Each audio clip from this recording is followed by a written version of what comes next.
Good afternoon and welcome back to Gulfstream Park. Thank you for joining us on this Sunday afternoon on Gulfstream today. I'm Gabby Gaudette, joined by Acacia Courtney the day after an excellent day at Gulfstream, the Fountain of Youth, of course, and the Devona Dale. And I lost a little pep in my step this morning. Yesterday was a pretty intense card. We had 9 stakes races, and all of them really did deliver. They really did. Some really sensational performances yesterday and 13 races on the card. And I think I remember just kind of after the Fountain of Youth yesterday sitting down for the first time all day, and it kind of all sunk in after that. But definitely a great card to watch, a great betting card as well. And some really exciting performances, of course, as you said, highlighted by the Fountain of Youth onto the road for the Kentucky Derby. And what a Kentucky Derby year it's kind of shaping up to be. It's very, very odd. Honestly, looking at some of the Derby preps in Florida, both at Tampa and Tier, and then looking at some of the Derby preps really all across the country, including New York. Yesterday was the Gotham, and Ella Reeb was the heavy favorite in that race. He actually lost that race, and congratulations to Dale Romans for getting the victory there. I still think his performance was a little bit excusable, but Irish War Cry, we'll get into the Fountain of Youth in just a moment, but we wanted to backtrack to yesterday afternoon and wanted to show you the Devona Dale, of course, equally as important, some of the preps leading into the Kentucky Oaks. And I thought that this was a very impressive performance, almost workmanlike, and we see this from her every time she wins. Acacia, Miss Sky Warrior, she does what she needs to do to win. She really is a workmanlike horse. It's a good way to phrase it. And I spoke to her trainer, Kelly Breen, after the race, and he was saying, not quite sure what her path will be from here forward, but of course they are looking at getting her to the Kentucky Oaks, maybe a race in Kentucky prior to that. And he was saying that he was happy with the versatility that she showed yesterday, because in some of her previous races, of course, coming off the win in the Demoiselle, she had shown a lot of that early speed. She had to be wide. She sat a little bit off the pace yesterday, and she just kind of grinded out that win, and I thought it was a very nice performance from her. Paco Lopez with a very confident ride there as well, but congratulations to them in the Devona Dale. A nice filly they have on their hands as we turn our attention to the Fountain of Youth. And it was an interesting race in that going in, Acacia, there were several horses who said, or several connections saying that they were going to take back or they were going to go, and really everybody went going into the first turn. Everybody seemed to want to be intent on the lead. And interestingly enough, Irish War Cry, the winner of the Holy Bowl here, went off as the heavy favorite. Unfortunately, did not produce yesterday, but Guinevere certainly did. And we'll show you the stretch run of the Fountain of Youth, and he certainly did indeed. And a lot of people saying that he did get the right setup. As we said, there was kind of a blanket of horses in going into the first run.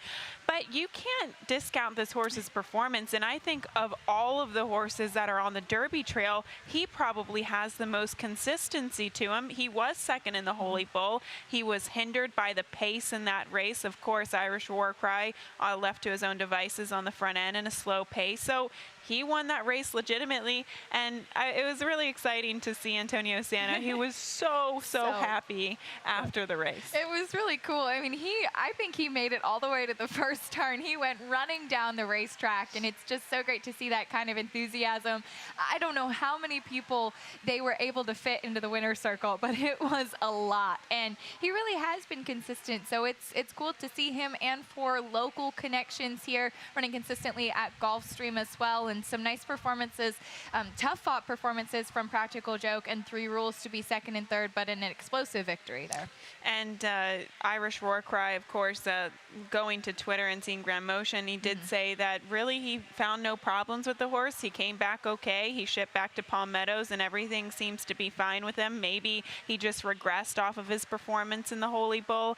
For what it's worth, one thing that I did notice going into the gate, Guinevere looked like a completely different horse yesterday than he did in the Holy Bull, and vice versa. I thought that Irish War Cry looked like not quite the same horse that we saw prior to the Holy Bull. I think the wheels seem to be turning a little bit more for Irish War Cry yesterday, kind of a little bit more of a thinker attitude, whereas he really was so unflappable before the Holy Bull. But we saw Gunavera Paddock schooling here prior to the Fountain of Youth. That really did seem to make a big difference, and he looked much more professional yesterday than a few weeks ago. Well, that really just confuses everybody, I think, moving forward towards the first Saturday in May. But we have a lot to get to today. Reminder, 13 races on tap here at Gulfstream on this Sunday afternoon. So we'll take a look at our wagering menu today, and we do start things off in the opener with that rolling super high five. The 50-cent early pick five does kick off in today's first race too. Acacia will have a ticket for that. That is a 50-cent based wager. Moving along to the sixth race on the card, that does start the middle pick four, the 50-cent pick four. That bet was actually really popular yesterday. As we get to the eighth race on the card, it does kick off the 20-cent Rainbow Six. Over a $212,000 carryover, and that, of course, kind of left over from some of our guaranteed pools yesterday. In race 9, the late pick 5 does start, and in the 10th race, the late pick 4 starts. So we are fast and firm. We're on the turf with a noon post, and last time I checked, it is extremely windy here, obviously, but last time I checked, kind of looking at the flags, it looks like an east wind, but we saw it really changing throughout the day yesterday, an east wind to the south wind, so it was a tailwind coming down the stretch, a headwind on the back stretch. So something to just keep in mind. I think it might be even windier this afternoon, wind gusts getting up to 44 miles per hour. It is very windy today, and that's definitely something to keep in mind. We did kind of see early on in the day yesterday that the horses on the front end were having a much easier time, horses trying to make up ground, and then, as you said, it did kind of shift, so definitely something to keep an eye on throughout the afternoon. Let's get to today's opener, and let's see your ticket, Acacia. Okay, we'll give you a look at my pick 5 ticket. No single for me today, but I did try to keep it affordable. It seems like I really like the one horse today in the first 5 races, so hopefully that'll come through, but $54 to start things off, just using 2 deep in the first leg, 2 by 3 by 3 by 3 by 2. 7.5 furlongs on the turf for this open $16,000 condition, and we'll go back to a race that 2 horses come out of in Star Contender and Seuss. And I guess, well, Seuss today is 2-1 on the morning line. First off, the claim for Mike Maker. Star Contender is 9-5 for trainer Tino Attard. And overall, I thought Star Contender, it was a better performance from this horse. He went to the lead at an aggressive ride by Jose Lizcano. Good performance, kind of trying to dictate on the front end. And I didn't see much of an excuse from Seuss. He just followed the leaders home. That said, it's first off the claim for Mike Maker today. It is, and Jose Ortiz climbs in the saddle, so lots of things to like there. First off the claim on the turf, Mike Maker is about 22% at Gulfstream, so definitely something that you want to keep in mind. I did use both of those horses on the early pick 5, but gave the nod to Seuss today with the barn change. And I think Star Contender you probably should use, and for what it's worth, Tino Attard with winners last out on the turf.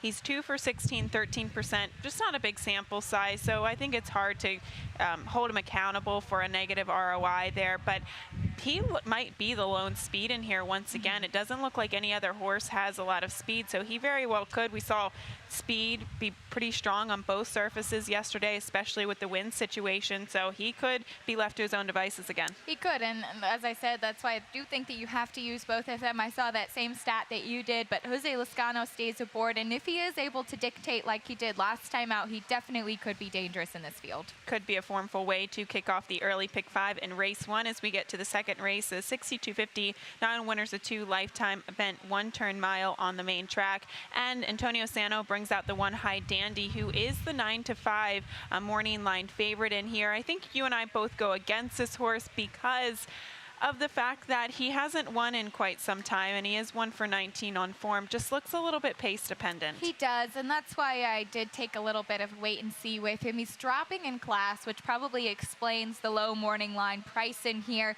as he goes from the 12.5 non-winners of 2 to the 62.50, and he's been running solidly against tougher competition, finishing third in his last 4 races, but that's just kind of it. He seems to be finishing third, and he certainly could wake up today, but I did go a bit elsewhere. And another horse that's dropping in class but also moving back to the dirt, and that's Fletcher is Golden, and certainly he has his own fair share of questions, but did like the way that he won 2 starts back, and I do think he was compromised by the post last time as well. And he could sit a nice stalking trip. My only worry with him is that he was beaten by Into the Future 2 times before, and he was bet down to 20 cents of the dollar when he broke his maiden. So that just goes to show you how easy the field was. He was supposed to win that race. So I still like him better than the heavy favorite because he's got positional speed. But the 3 Into the Future, I thought he might be able to wire the field.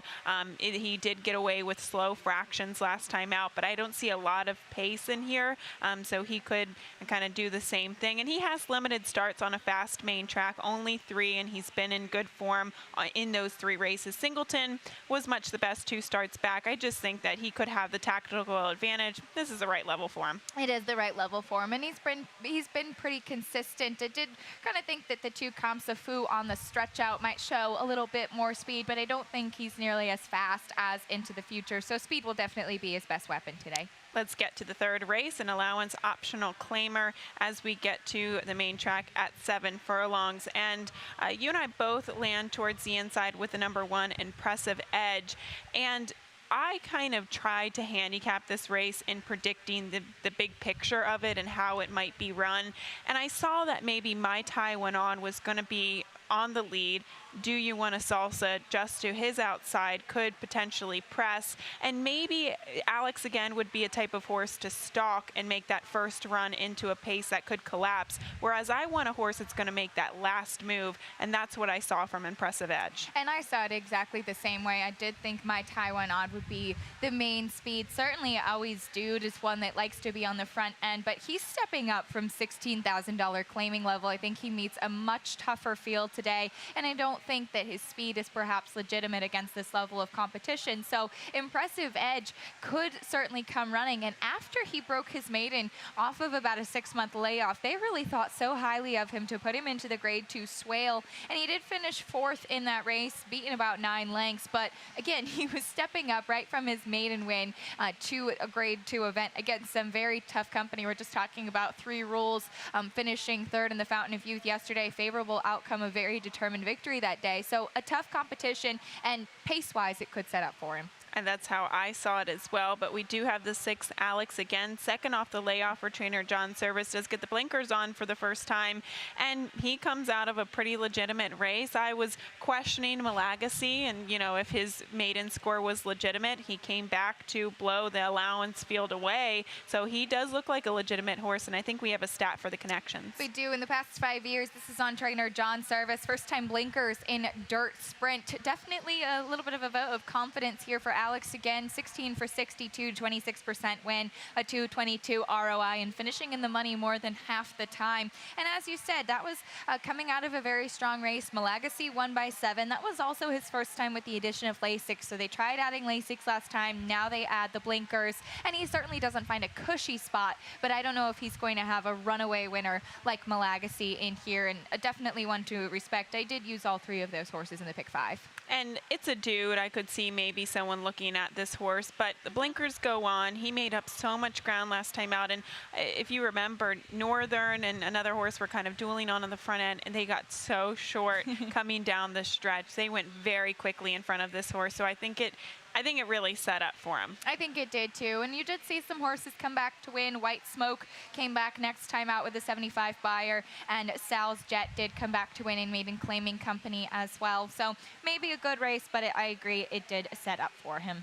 We'll get to the 4th race here, a maiden $50,000 race. We're going to the main track at 6 furlongs, and I went back and forth between 2 horses, and those were my 2 top selections.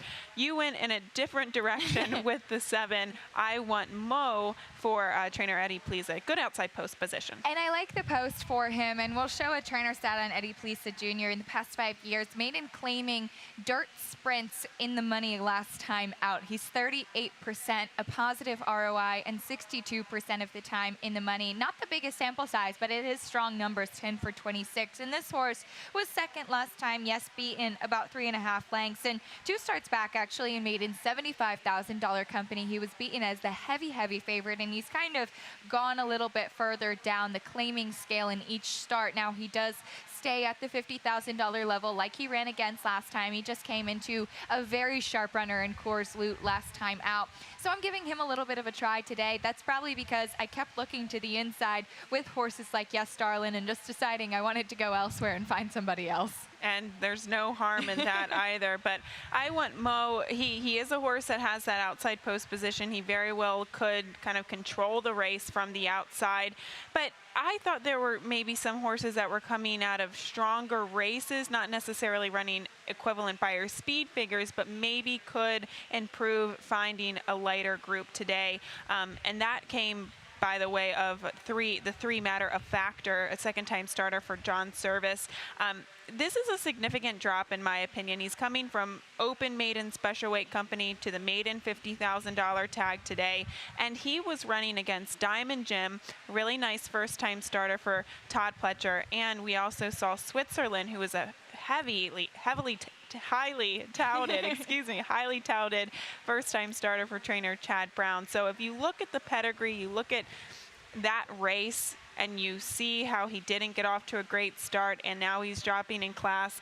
At 6-1, I think he's worth taking a shot. And additionally, Giuseppe the Great did come back to win yesterday in a very tough maiden special weight field. So just kind of to, I guess, make you feel even a little bit better about your top selection, that it was a very good race, and I certainly respect him too. Maybe I'm a little bit salty because I liked him last time out, and he didn't do anything after he was bobbled at the start, showed a little bit, and then just completely stopped. So maybe the drop in class will really help him here today. He's beautifully bred, and we'll see if this can help wake him up.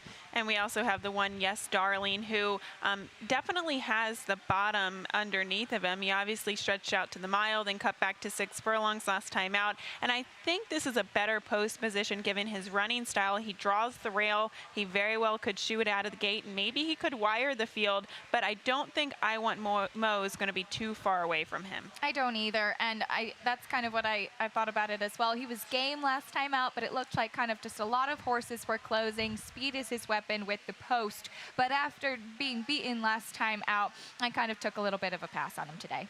Let's get to the 5th race on the card, a 1 1/8 onto the main track for this open 6250 condition. And I thought that you could probably go in several different directions here. I actually had a hard time with this race, and that's what you get when you get to the bottom level here. Mickasia, you gave preference to the one Tiz Bobby, first off the claim for Angel Quiros. And I had a tough time with this race as well, but kind of some of the other options that I thought you had in this race, I was a bit hesitant about. So I landed to the rail with Tiz Bobby first off the claim. We actually have seen some pretty sharp claims for this barn with horses that have been in form, and I think that that's the key, that this horse was already in form. Now if you look at just his past performances recently, his most recent wins were on the slop and on the synthetic. He's certainly not a perfect option in here, but he is a 6-time winner on a fast main track. He does have 3 wins locally at Gulfstream, and last time out he did dead heat for second with another horse in here, High Quality Prince. So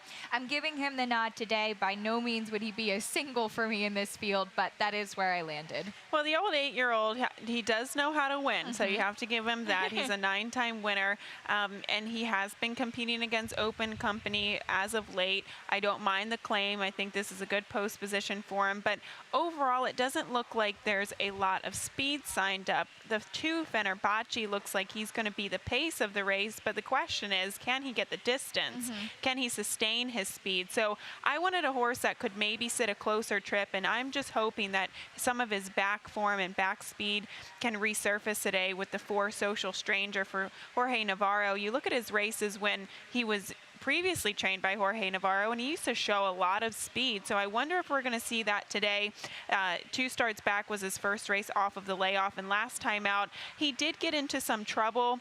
I didn't think it was significant, but I like him to maybe sit that stalking trip, whereas this field is kind of just filled with closers. It is, and you bring up a good point that Fenerbahce definitely is the main speed in here. I like him much better at the mile distance, maybe the mile and a 16th, so took a bit of a pause with him today and put him down towards the bottom of my ticket. But Social Stranger did used to show that speed, and he just hasn't in his last couple. I don't think that the bumping at the start last time out had anything to do with him not showing speed. I don't think it was significant enough to stop him out of the gate, but his wins, his last win was in October at Parks, and you mentioned some of the barn changes. He had been trained by Jorge Navarro before, so if he shows speed, that will be to his benefit. What I do like is that he also does have a second place finish at this distance, which is something that he has above the rest of the field. I also alluded to the number 5 High Quality Prince, who I think if you give any sort of attention to Tiz Bobby, you do have to look at this one too. He's had a couple of races since they dead heated, but I do really like this horse stretching out and going a bit longer. He's 3 for 37. I wanted to pick this horse on top so badly, and then I kept selling myself on other horses, and then next thing you know, I picked him fourth. So I thought his race 2 starts back was especially good because he made kind of that first move into the pace, and then he kept on hanging on gamely. And I do like the added distance because he doesn't have to do so much. He's not really a good closer. He's not really a good speed horse, but if the pace falls apart in front of him, that's probably how he's going to win his race. But High Quality Prince, he always shows up but doesn't necessarily always win. We'll get to the 6th race, a maiden special weight, 7 furlongs on the main track, and I heard you use this word earlier in the show. So is this the hunch bet of the day, the number 2, Salty? This is definitely the hunch bet because I bet this horse last time out, and I remember that she almost beat the heavy Todd Pletcher favorite in Nana Bella at odds of 24-1. You will absolutely not get 24-1 on her this time, so thankfully I did make some money on her last time out, but she's now in the barn of Mark Casse, and I believe we wanted to show that last race. We will. We'll go back to that debut performance, and I think it's worth noting that Ian Wilkes, he doesn't really gear horses up to run like this first time out. So usually they need a race or 2 under their belt and then they perform like this. So you really have to pay attention to just the raw talent that she's showing. And I think you want to also look at, say, the number 4, the number 5, and even number 3, and focus on their energy in the late stages of the race. And I thought Salty had the best late energy in that she could definitely move forward, and it's pretty apparent that she's going to like added distances 7 furlongs. Definitely. I really like her in this spot, and we will show a trainer stat on Mark Casse as well. First, after the trainer switch in maiden special weight events. Now, 8 for 33, 24% win, 42% in the money, and a 350 ROI. So this horse, it looks like she's been working very sharply. She's got a lot of raw talent, and she does get Lasix today for the first time with the barn switch, but I thought it was a huge performance from her and think that she'll only continue to get better. I agree with that, but there are other horses in the field, including the number 3 Assertive, which is a first-time starter for Todd Pletcher, and she very well could upset the apple cart here. She's got a very nice pedigree. She's by Blame, and she's actually a half-2 Street Fancy who won first time out and won a grade 1 at 2, so there is some precocity there. And there's a sharp work tab there as well, even sharp for a Todd Pletcher first-time starter. She's coming off a bullet, 5 furlongs in 101 and 1 at Palm Beach Downs. She does get Lasix for her debut. Some beautifully bred horses in here. A horse that you used in the exacta, Apiary, of course, a half to Frosted. I took a little bit of the wait and see, maybe wanted to see one more race on this filly, but she, I remember, looked beautiful last time out. She's beautiful, and talking to Kieran McLaughlin prior to the race, he said she's going to probably need one. She's going to need experience. She's not, the light bulb hasn't really clicked just yet, and she's probably going to need more distance. So that's what you get with her today. And I've actually found this over the past couple of years. It happens in New York. It happens here. A horse can run so badly first time out for Kieran, and they come back, and sometimes they even win in their second start. So she's 20-1. I don't think she'll be that high, just given her pedigree, but she's got one under her belt. She did look a little green first time out, both in the paddock and kind of the running of the race, so she can only build upon that performance. I had a tough time trying to figure out what to do with the one Gifted Lady, because she didn't run a bad race, and she could be the speed from the rail. She could be, and I thought that she actually made an early move last time out and challenged Nana Bella. I think Nana Bella was just much sharper first time out for Todd Pletcher that day. She comes from a very precocious family as well. It looked like she was just ready to go. She was going to win that race. While we saw Salty closing on the outside with that really good energy, Gifted Lady was kind of stopping, but again, she had gone up sooner to challenge the pace setter. It's a very interesting race there, but you and I both landed on Salty there at a very short price. We get to the 7th race, another maiden race, but a maiden 12,500 event, 6 furlongs onto the main track here. And this is another one that could be difficult in terms of multi-race sequences. We've got 2 first-time starters in here coming out of barns that do okay with their first-time maiden claimers. We've got a big class dropper for Todd Pletcher that you don't really know what to do with. And then we've got horses who've been okay at the level. They have, and I went with a first-time starter because sometimes you just look at these races and you want the one that has the least amount of excuses. And you mentioned barns that do well. Ralph Nix, first-time starter in maiden claiming on the dirt. He's 18%, 56% in the money, and a nearly even ROI. Does get apprentice Carlos Hernandez in the saddle and has a pretty solid work tab as well. Does debut at the bottom, so we'll see what to expect from her, but maybe she, as I said, just has the least amount of excuses. That was my only concern with her, is why I kind of bumped her down the ticket, was that, yes, Ralph Nix does a great job with his maiden claimers debuting, but usually they're at a higher level, say it be 25, 30, even 50 sometimes. So if you really kind of hone in on that DRF stat, I think he started maybe 3 horses at this bottom level, and they haven't done very well. So that is why I kind of took the wait and see. Other than that, I think 2 horses that you could use. The 6, Love Again, she might have just caught an easy field today, and she's been almost breaking through at the level. Was a little bit disappointed last time out, as she was the beaten favorite, but this is probably one of the easiest fields that she's faced in her career, with the exception of the 8, Mary Sue, We Love You. We really don't know what we might see from her.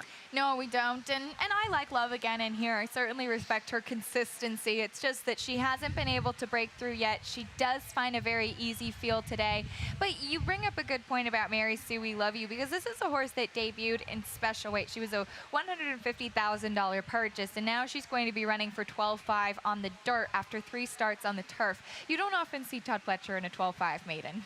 No, you don't. And she could either wire the field. She's shown that she can have a little bit of speed, or she could run really badly. We don't know what you get with a horse like this, but I do know one thing. You have to use her if you're playing those multi-race sequences, because she's just too scary to leave off of the ticket. That is races 1 through 7. We're going to take a quick break, and when we come back, we'll tackle the 20-cent Rainbow 6 big carryover today, and we'll take a look at the late pick 5.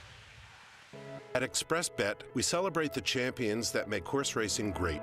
That's why we provide more ways to bet from more places than ever. We've built an entire family of brands to give players more of the rewards they deserve, give bettors the information they need to win, and provide a community for horse bettors.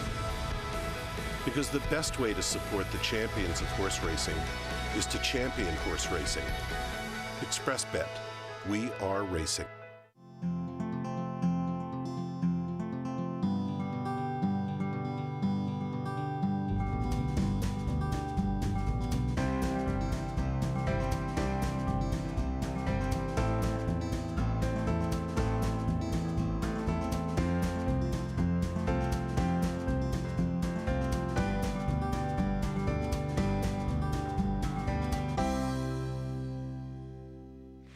Welcome back to Gulfstream today. Now looking at the 20-cent Rainbow 6. It does kick off in the 8th race on this 13-race program. We have a carryover over $212,000 in the sequence today, so I think you can afford to put in a few extra dollars here for the sequence.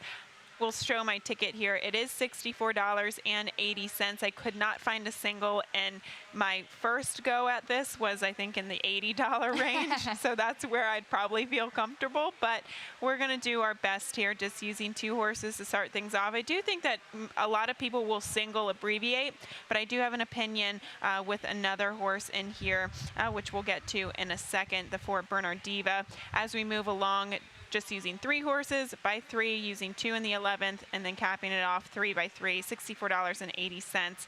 And a nice competitive maiden special weight on the turf at a 7.5 furlongs. We have 3 scratches, the 3 inside horses. Of course, the main track only entrant, the 13 too. So the 14 Fancy Kitten does draw in off the also eligible, and that is where Paco Lopez does land. He is, and Emiseo Jaramillo will instead be aboard the number 5. She's all ready. And you mentioned abbreviate.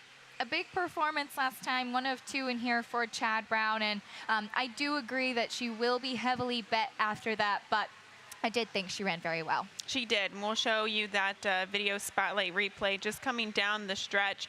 And she, I thought, ran a huge race. It almost kind of looked like Joel thought he might have had a little bit more horse, and then he had to get after her a little bit coming down the stretch. You can see she's extremely wide coming down the final turn around the quarter pole, and then she starts to kick it in. You can see she hasn't been encouraged by the whip until right here, and then she starts to dig in, and I do think that she might have been a little bit distracted by the greenness of Adorable Miss just to her inside. Adorable Miss was drifting all over the place, and I do think that it forced Abbreviate to go even a little bit wider, and then when she had room, she started closing, and then Adorable Miss started to drift again, and it is just something that happens in these younger fillies, and I think that she still ran very well, all things considered. It was a very close race, so I'm giving her the nod again today, but as you said, she will be a short price, and the number 4 Bernard Diva, I think she had a tough trip last time out with the post position. That was also her first time with Lasix, and that was not an easy field that she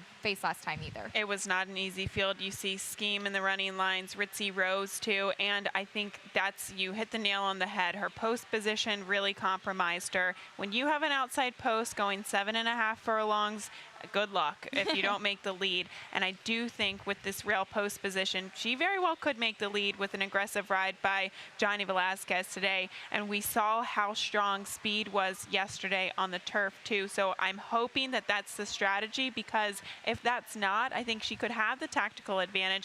If that's not the case, then Abbreviate, I think, might be the better horse in here, but she could have the tactical edge. And she ran a 74 by her speed figure in December. A lot of times we see fillies going from their 2-year-old season to their 3-year-old season improve. So she could be on the same level as Abbreviate when it's all said and done. I wanted to quickly mention the 7 Longleaf.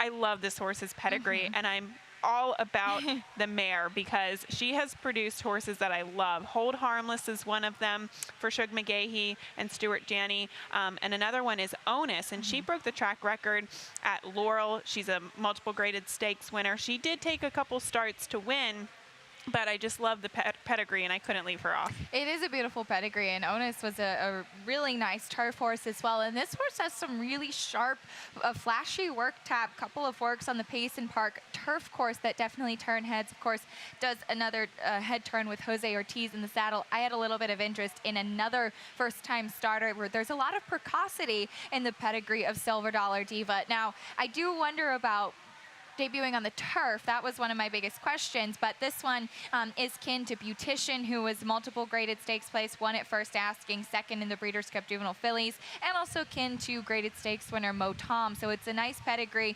We'll see how she does at first asking. I thought the same thing. I thought it was kind of curious why she did start on the turf, because she, on the bottom side especially, she's got a lot of pedigree to suggest a dirt horse, but it wouldn't be the first time that we've seen this type of move be successful for trainer Chad Brown, who had a fantastic day yesterday. 3 winners? 3, I believe, yes. 3 winners, almost 4 with Practical Joke.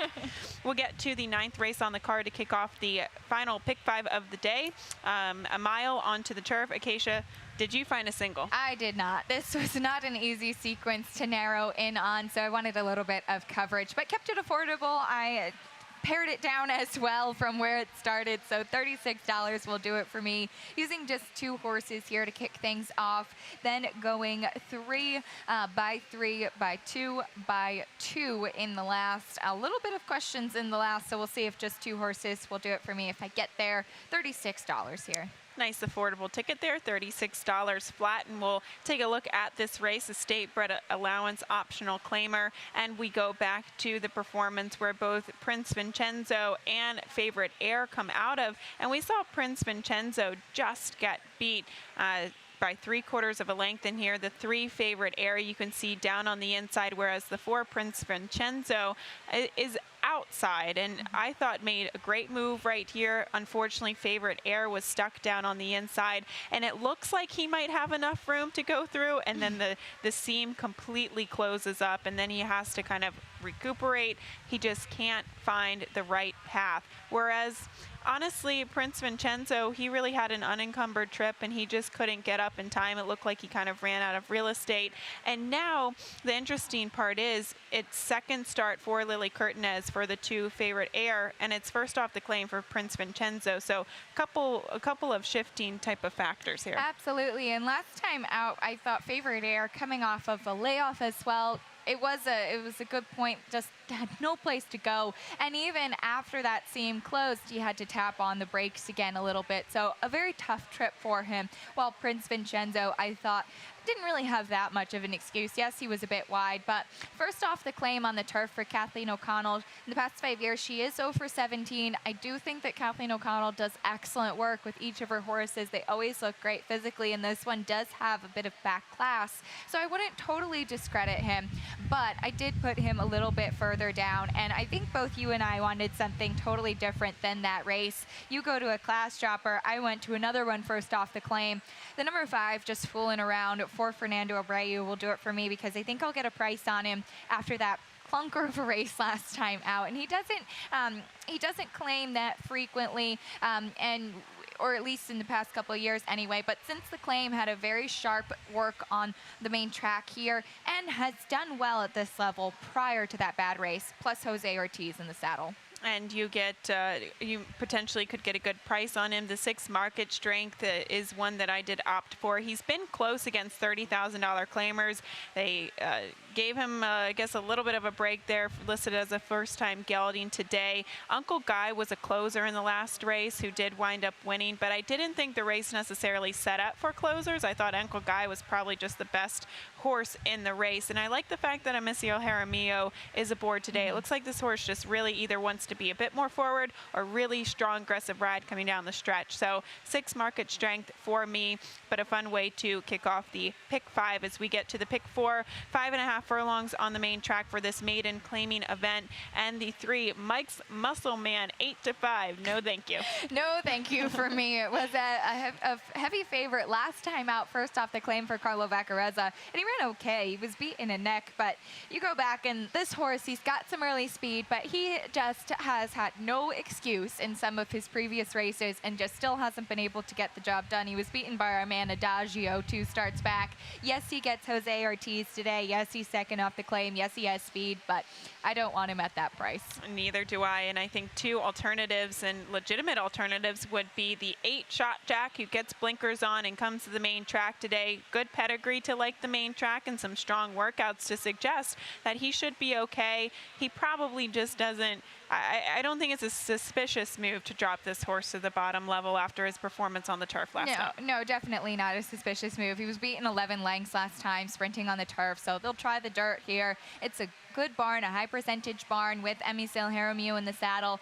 Lots of changes for sure, but I do think that most recent work on the deep track at Gulfstream Park West is encouraging, and he's 8 to 1 on the morning line. I don't know if he'll be that, but he certainly will be a better price than Mike's Muscle Man. Tough post for the 10 El Gran Noel, just considering his running style. He's unfortunately drawn outermost post positions a lot of the time in his career. He's going to have to overcome that too. Sometimes he's just not quick enough to make the lead. I wonder what he can do when he finally draws the rail post position, the poor horse. But I think one to definitely use as well as we get to the 11th race. 1 1/16 on the turf for the starter allowance optional claimer. And I actually looked at Eminent Force for a very, very long time, and I think we have a stat on him. We do, and I'll show this stat for trainer Michael DiPaolo in the past 5 years. In the money last time out on the turf. Now, he is just 18% win, 38% in the money. It's a positive ROI of 211, but I guess I'm kind of just sticking with this horse because I liked him last time. A couple starts back, he won against $25,000 starter optional claiming types, this level and distance of what he'll face today. And that was a string of 3 wins in a row. They stepped him up in class and he found a sloppy track, reined off the turf. He stumbled coming out of the gate. Edgar Prado was fine, but he was off before the race even started. Then last time out, he came back. It was at the 7.5 furlongs, and he ran a good race. So I really like him on the stretch out in distance and in this spot here. I think he now may be second after that bit of a troubled trip. He's back in a spot where he really can be effective. He's tactical. He can go to the lead. He can stalk. He really can win from any position. He's good at this distance, and he definitely knows how to win. He's an 8-time winner out of 27 starts, and you love to see those types of horses in these types of conditions. So that's why I had confidence in just using 2 horses. I do like Eminent Forest, but the 7 lay that pistol down. First off the claim for Jorge Navarro, picks up Jose Ortiz, 2, a potent combo here. And he's also coming out of, in my opinion, a very strong race. We saw one horse win out of that race, coming back and getting an 88 Beyer speed figure. Of course, Siding Spring came back to win with a 94 Beyer speed figure against 2 other than Allowance Company. So this is a good condition, and I think Jorge Navarro off the claim, he just read the condition book, and this is a perfect spot for this horse. It really is a perfect spot, and I've liked this horse for a couple starts because I think he had a really tough trip in the Claiming Crown Emerald. He had to be incredibly wide in that race, and then he came back with a bit of a disappointing performance. Perhaps it was maybe a little bit discouraging that it was against some of the horses that he will face today, but I thought he ran very well last time out against that tough competition, so I certainly respect him in this spot too. And it looks like we both agreed, just different, a little different, yeah, flip-flopped. And just as I said, using those 2 horses in the Rainbow Six. We'll get to the 12th race, first half of the late daily double on this 13-race program, 7.5 furlongs on the turf, open $16,000 event. And I guess we'll go back and start with a video spotlight replay. We have 2 horses in here that will potentially take a lot of money. One of them is the 5, Thinking of Mom. She was number 3 this day. And then we see the number 2 on a star as well. And we'll kind of watch the stretch run here, the pan shot, and it looks like she has to, on a star, it takes a little bit of time to finally switch her leads here, but when she finally does, she's really tenacious, and she's coming down the stretch. She's trying to win. Unfortunately, the horse just to her inside, Miss World Venezuela, keeps drifting her out and even bumping her pretty hard. So that's where the disqualification came into play. And that was certainly fair. She came right out into her path, Miss World Venezuela, and really impeded on a star, trying to get the win that day. I thought it was a game performance from her. And this is a horse that I do think that she's good at this distance here. She's got a good spot there, Jose Ortiz in the saddle. And something that we keep saying, once Carlo Vaccarezza's horses really do get in form, they tend to stay there. And so I liked On a Star certainly better in this spot than Thinking of Mom, though I do use Thinking of Mom in the exacta. She's an easy horse to root for, as she's been ultra consistent, even with some barn changes. She won from a way outside post 2 starts back. Just didn't like that she was beaten as such a heavy favorite last time. I did use a 7 Taller Sister just to her inside, just to jazz things up for exacta purposes, because I do think that this is a big drop for her. She comes out of Stakes Company last time out.